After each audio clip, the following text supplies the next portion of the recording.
Samajwadi party का इतिहास, जब श्री अखिलेश यादव, जो इस समय समाजवादी पार्टी के अध्यक्ष हैं, मुख्यमंत्री थे, तो इन्होंने उन आतंकवादियों के ऊपर से मुकदमा वापस लिया था जिन्हें बाद में माननीय उच्च न्यायालय ने मना कर दिया, और उस पर लंबे समय तक जब माननीय न्यायालय के समक्ष मुकदमा चला तो उसमें कई को फांसी और कई को उम्र कैद की सज़ा हुई। समाजवादी पार्टी आतंकवादियों की समर्थक पार्टी है। इनका जो ढोंग है वह उजागर हुआ है।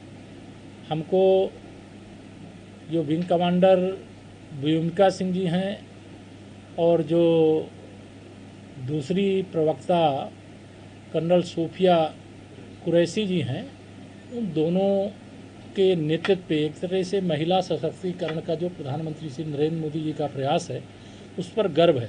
समाजवादी पार्टी ओछी राजनीति करती, घटिया राजनीति करती है।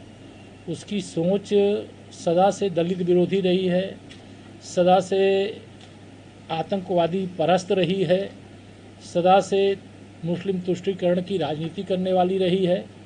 लेकिन समाजवादी पार्टी का असली चेहरा देश की जनता के सामने, उत्तर प्रदेश की जनता के सामने आ चुका है। सर, रामगोपाल यादव ने एक ट्वीट किया है, उसमें उन्होंने कहा है कि उत्तर प्रदेश में जहां पर जाति धर्म देख करके कार्रवाइयां की जाती हैं, वहां के लोग ऐसी बातों को लेकर के सवाल उठा रहे हैं, प्रदेश सरकार पर निशाना साधा है। ये काम समाजवादी पार्टी की सरकार के समय होता था। जब समाजवादी पार्टी की सरकार होती थी तो विशेष तौर से हिंदू त्योहारों के समय बिजली गायब हो जाती थी। हिंदू धर्म यात्रा जो चलती थी, तीर्थ यात्रा जो चलती थी, चाहे वह कांवरियों की यात्रा हो, चाहे रामनवमी की यात्रा हो, चाहे दुर्गा नवरात्रि की पूजा का हो, ऐसे समय उसमें व्यवधान डालने का काम किया जाता था, चाहे होली हो चाहे दिवाली हो।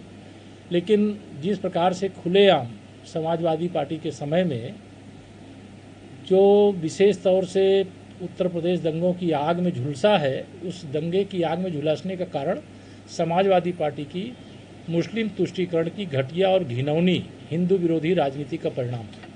सर, कांग्रेस ने ऑपरेशन सिंदूर पर सवाल उठाए। उन्होंने कहा है कि 3-4 जहाजों को भेज करके वापस लौटाया गया। उन्हें ऑपरेशन सिंदूर पर संशय नजर आ रहा है। कर्नाटका के विधायक हैं। इस देश की जनता को कांग्रेस पर ही संशय है, कांग्रेस के नेतृत्व पर संशय है। कांग्रेस को जब देश की सरकार का, चाहे वह बाद में स्वागत, देश की सेना का पहले स्वागत करना चाहिए। देश की सेना ने ये 1965 और 1971 और कारगिल विजय के बाद यह जो कह लीजिए कि एक साथ पाकिस्तान स्थित 9 से अधिक आतंकवादी अड्डों को सीधे निशाने पर ले लिया। इतनी हमारी सेना सक्षम है। ये हम लोग भी बाद में जाने, जब सेना ने कार्रवाई कर दी, कि अगर वह आतंकवादी सेना के संरक्षण में भी कहीं छिपे थे तो उनको भी वहीं पर घुस करके मार देने का काम हमारी मिसाइलों के द्वारा किया गया, हमारे ऐसे शस्त्रों के द्वारा किया गया, जिससे यह पता चलता है भारत पाकिस्तान को उस औकात में पहुंचा दिया है कि अब कभी भारत से टकराने का दुस्साहस नहीं करेगा।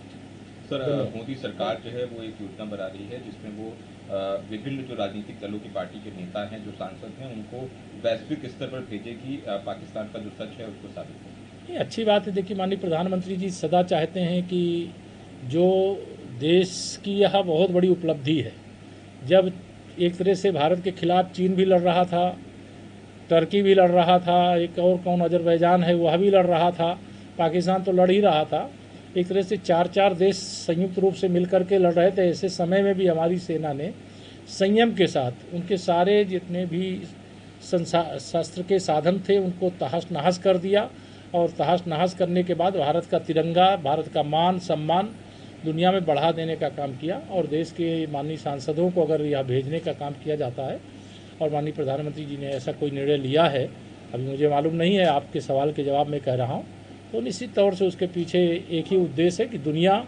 पाकिस्तान के काले कारनामों को जाने, पाकिस्तान के साथ जो भी देश लगे उनके बारे में जाने। और भारत वसुधैव कुटुंबकम की जो भावना रखता है, हम किसी को छेड़ेंगे नहीं, कोई छेड़ेगा तो उसको छोड़ेंगे भी नहीं। ठीक है, थैंक यू।